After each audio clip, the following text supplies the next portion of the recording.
Hey everyone, welcome back. So I hope you guys had a great weekend. A lot of news in today. Obviously, the markets were closed today, but we have some obviously news on Russia invading Ukraine, possibly.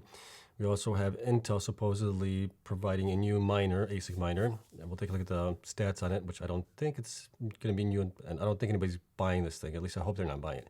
And then we have also Bitmanu, which is also releasing a 3nm Bitcoin miner ASIC chip that's supposedly going to be mining Litecoin, Ethereum, and Monero as well, which I think is a scam. So this is possibly a scam alert. It looks a little bit too good to be true. So let's get into it. We'll take a look at Bitcoin. Obviously, as always, not financial advice, for entertainment only. Do your own research. Don't fall for scams. Spam posts get reported and deleted. I'm invested in the following companies and coins. All right, so let's get into Bitcoin here really quick. So Bitcoin, I said on Saturday that I was a little worried with the RSI, the way the RSI was heading up, but the price was basically flat or going down on the 1 hour chart. And sure and behold, it has fallen here since, you can see it here where we were kind of trading flat almost on the Bitcoin price, but the RSI was going up. I said it looks like we may be falling down, and we did fall obviously yesterday, and today we're falling some more obviously on the news from Russia that Russia is recognizing the two sections of Ukraine as independent. So we'll get into that really quick, see how that's affecting the market as well. But right now, Bitcoin's at 37,235. RSI is still not looking all that great to me on the 1 hour chart. If we look at the daily chart here on the RSI, it's obviously come way down. We're about the same point we were here on February 2nd. And I mean, price-wise, we're about the same thing. So we haven't really done much as far as price increases or anything like that. We're pretty much flat from where we were a month ago, almost looking at it 3 weeks ago or so. So we've obviously had a high on here, came back down. We tested the resistance here that we had, or support, at 37,500. We've fallen below it. I expect us will probably fall some more, probably closer to the white line here, which is the, what is that, 32,700 right now. We were at 3750, so we may come down to the 32,700 line right here. If tensions continue with Russia and Ukraine and everything else, there's obviously a lot of fear in the markets right now, so we'll have to see how this plays out. But right now, it's just not looking good. So that might be our next support line, unless we break above this resistance now on the 1 hour chart and call it support again. But it doesn't look like it right now, at least not on the setup that we're seeing here with the RSI the way it is. Okay, so let's take a look at Ethereum really quick. Ethereum has been obviously falling as well. I mean, you're pretty much seeing a duplicate of what happened with Bitcoin on the same thing. We're looking at the 1 hour chart here. It's at 2,595 right now. I don't know how low we're going to fall on it. Looks like we may have some support here around the 2,300 mark or so, 2,375 or so. Looks like we've touched it a couple times back here, so we may have that as a support. Well, obviously, you have to see how this plays out as well. All right, let's take a look at the Bitcoin hash rate really quick, see how that's doing. Let's take a look at total hash rate. And we can see that we've obviously hit new all-time highs. We're down a little bit right now. If we look at the raw values, we've come down a little bit. So somebody's shutting off miners someplace during all this turmoil that's going on. All right, so let's take a look at obviously the Ukraine news. So Ukraine-Russia crisis, stock futures tank as situation escalates. So here's the main things. So futures on the Dow Jones Industrial Average tanked 475 points as of 6:20 p.m. Eastern Time, or 1.4%. The S&P 500 and Nasdaq Composite saw worse slides of 2.4% and 3.5% respectively. So Russian President Vladimir Putin ordered the deployment of Russian troops to 2 breakaway regions of Ukraine. The move, seen by the West as provocation, came after Putin recognized their independence. The reasons the stocks are down on the news is that people fear that this is the start of a full-on invasion of Ukraine, and if that happens, then we can expect a serious test of the January lows. Seven's report research founder Tom Essay told Yahoo Finance, and then the S&P 500 is at risk of for a 6.2% drop in the full-on crisis scenario where Russia invades Ukraine and global superpowers respond with retaliatory measures such as sanctions, said Wilson. We're already hearing that news coming out from the White House and from England that they're going to do sanctions. So sell-offs would be more penalizing for the tech-heavy NASDAQ and the small-cap Russell 2000. Wilson sees 9.6 and 10.2% worst-case scenarios, respectively, on the declines here. So that's obviously not good news. And then we know in the past that surging oil prices, especially in waning growth environment, alone have caused recessions. You add that into the mix, and the energy crisis happening around the globe already, and the fact that we are now heading into a Fed tightening cycle, I think it would probably elevate fears about recession if indeed we see some sort of a protracted military event. And this was from Charles Schwab, Chief Investment Strategist Liz Ann Saunders. So this was her quote here. So obviously not good news of what's going on in the markets, but to see how this plays out. Obviously we can't control anything. The only thing you can do is hodl if you're hodling. Buy on the dips if you can. We may be in this for quite a while. And who knows? Might not be until the end of this year that we start seeing, a bull market again, or possibly into next year. So something to brace for, and just have money on the side, if anything, I would say, and buy the dips if you can. Okay, so let's take a look at Intel's news. So I saw this all over the place today. Intel unveils new Bitcoin mining chip and 3,600 watts mining rig. This kind of got me a little bit confused. I know that they're working on the BMZ2 chip, and this is referencing the BMZ1 chip here, the blockchain accelerator chip, which it recently started taking orders for. I'm like, why would they take orders for this? So let's take a look at the numbers here on it. So the computing giant unveiled a new 3,600 watt mining rig comprised of 300 BMZ1 chips. Here's the interesting part of it. So in sum, the BMZ1 is expected to save a ton of energy, and stacking 300 of them into 3,600 watt mining rig produces machines with a system hash rate of 40 terahashes per second. That makes absolutely no sense. When was this? Yeah, it was written today, which 40 terahashes and 3,600 watts. Right now, we have miners out there from Bitmain that are 140 terahash, and they're mining at like 3,000 watts. This isn't a huge. This is a piece of crap. It's a junk. Why are they even talking about this? I think this was somehow leaked by accident or something like that, because I can't figure out where is the savings in this, unless it's 40 terahashes times 4 or something like that. Then okay, but this 40 terahashes just doesn't make any sense to me, at least. So I think this might have been an error in getting this news out. So this might have been one of their older miners that they were working on, and then they're obviously supposed to provide information on the new miner come the 23rd, which is in 2 days on Wednesday, for the new BMZ2 chip. But I'm surprised that they would write that the people are actually taking orders on it. Why would anybody buy that? This thing is a piece of crap. So let's see, they write here, that's not quite as powerful as the 198 terahash claimed by Bitmain's 5,445 watt liquid cooled miner out this summer, but Intel also said that its miners underlying BMZ1 chips are the cleanest and most powerful on the market. No, that doesn't make any sense. And then here's the other part of it. So Intel hints at a second generation chip, which is the one that they're talking about. So obviously the stuff on top I think is just mute. I think it's wrong. Intel's BMZ1 has already received several high profile pre-orders. I think this is wrong, notably from Jack Dorsey payment company Block, formerly known as Square, and cloud mining pool Argo Blockchain. I don't think that they order these, the BMZ1s.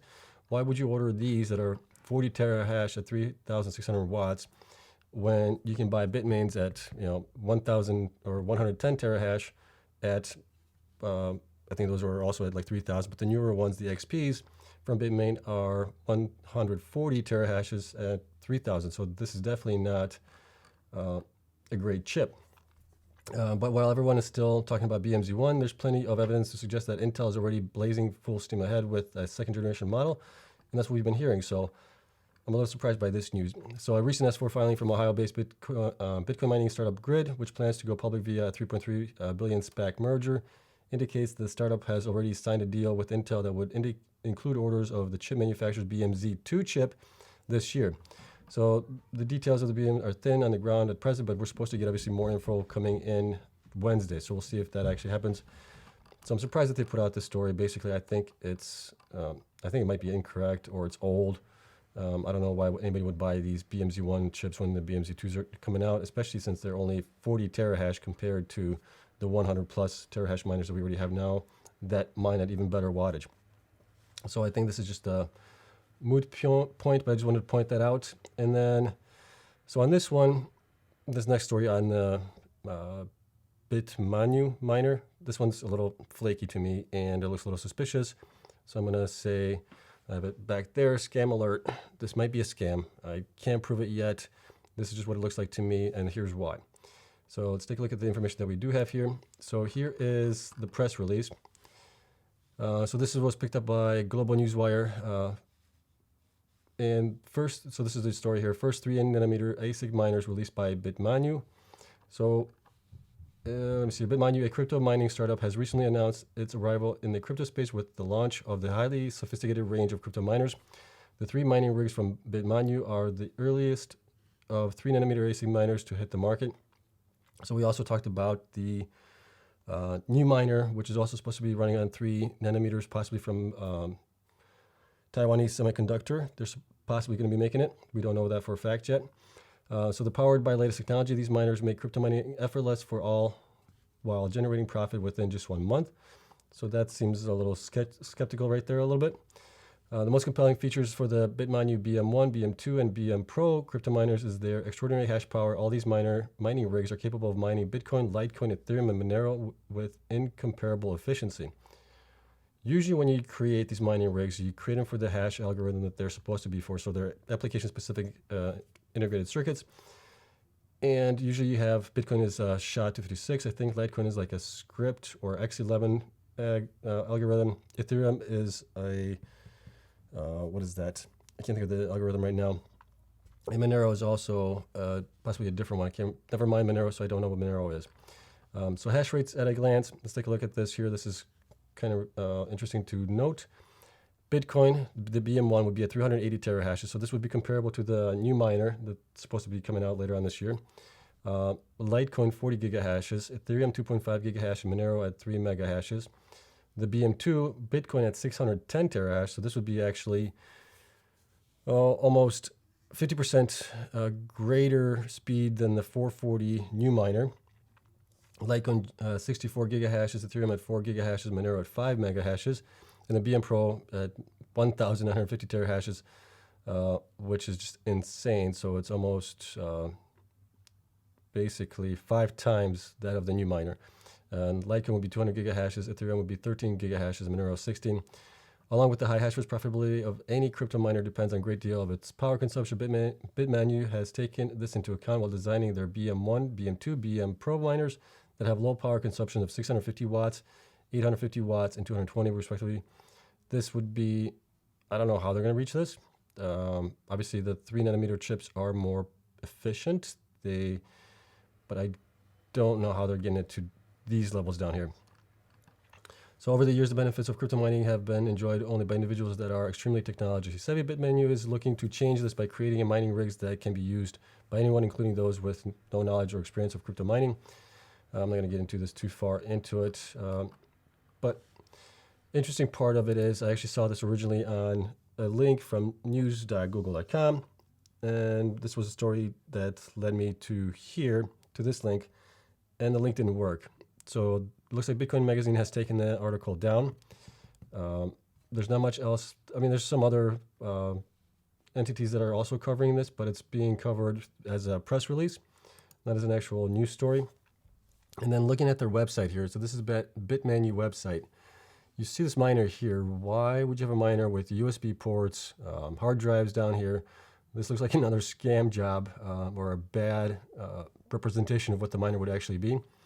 But here's the astounding part. So they're claiming, I can't get it to possibly, let me see if I can get it to show up properly here. But this is kind of interesting here. Let's see if this, okay, perfect. So loaded perfectly.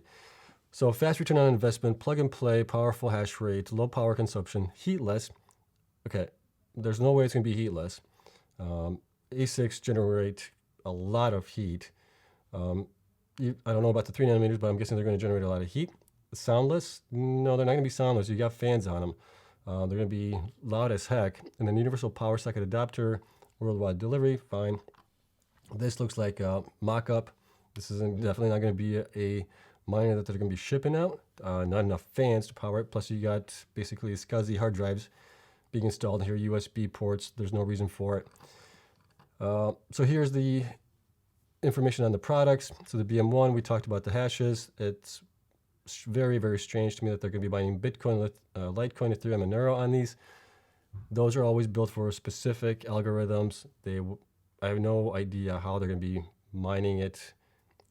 4 different possibly algorithms here on one machine. So that's pretty much a red flag right there for me, at least right now. Same thing with the BM2 and then the BM Pro. But let's take a listen to their little investment opportunity here. And this one gets pretty interesting, and I'll comment on it as we watch it here. So let's take a listen to it really quick.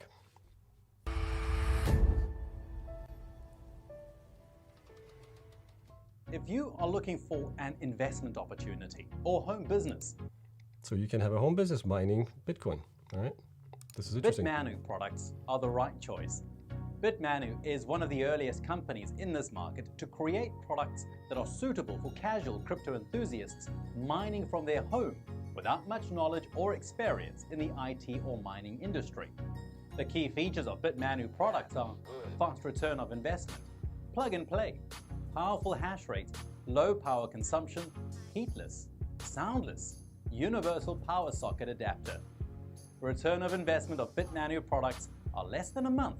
After that, you are only on profit. Okay, that was a cheesy pro commercial, info commercial, whatever you want to call this. This was definitely some guy that got paid to do this.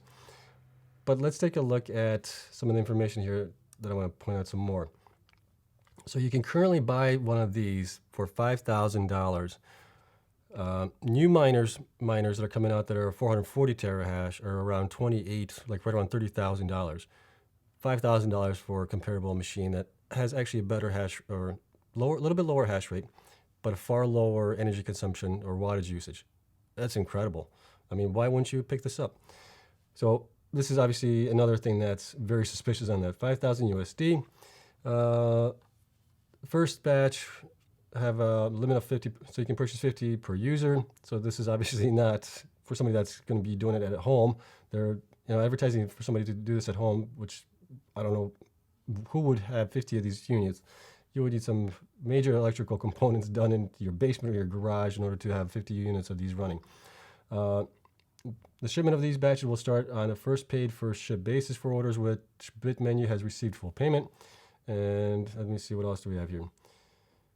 Overview. So here's the overview. Bitcoin, obviously we know, Litecoin, Ethereum, Monero, power consumption 650 watts. Algorithm, multi-algorithm. Really? This is very, very sketchy to me. Chip, 3nm ASIC. Okay. Payment.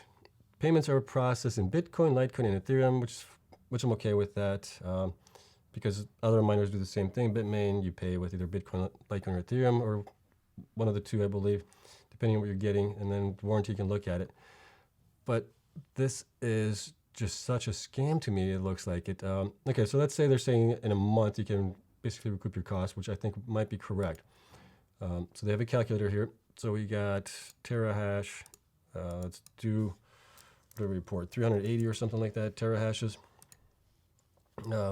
Calculate. You're looking at, it's not working. Why is it not working? Maintenance, pool fees, difficulty. Oh, no, terahash. This isn't even working. 380, calculate. Now it goes back. So we can calculate it here possibly. Let's take a look at it. No. Hashing power, 40 terahash. What was that thing? Let's go back here to figure this out. So 380 terahash. All right, 380 terahash. Power consumption was 650. Cost, that's your average cost there. So per day, you'd be making $62.81. Profit per week, profit per month. So even at that, you'd still be so it's $5,000. So you're looking at maybe 3 to 4 months. So you're not making your profit back in a month, your investment. So that's a lie. That's a scam right there. Profit for a year. So it is a scam, in my opinion, at least until I can be proven wrong. This to me looks like a scam based on all the things that I've pointed out here to you guys. And let me know what you guys think of it as well. So, and then take a look at their big mining here. Let me see where to go. And go back one more. There we go. So this guy here, the 18,000 USD, 1,950 terahash miner. This thing is just a if it was real, it'd be a beast, but it's definitely not real because, like I said, SCSI hard drives here, USB ports. There's no way this is a Bitcoin miner. And obviously the other part of it was that it's, heatless, soundless, universal. So this is, to me, looking like a scam. So please do not purchase this miner for your home, whatever you do. I think you're going to be played on this. Whatever coins you send them, they're gone. You can forget about getting those back. So just something to be mindful of. All right, so that's all I got for you guys. Let me know what you guys thought of this, obviously, of this, or if you have other proof, or I might be wrong on Bitmanu, and obviously the Intel one. The Intel one looks like, I don't know, just bad PR possibly for it, because nobody would want a 40 terahash miner with 3,600 watts when you get otherwise Bitmain and other miners that are doing much better work. So let me know what you think of that. And then obviously we'll see what Intel provides us on Wednesday, and we'll see how the market reacts tomorrow. So if you guys enjoyed this, let me know down in the comments. Hit the like button, subscribe, and notification bell helps me out tremendously. And I'll see you guys in the next one. Until then, have a great night, and I'll see you then. Bye.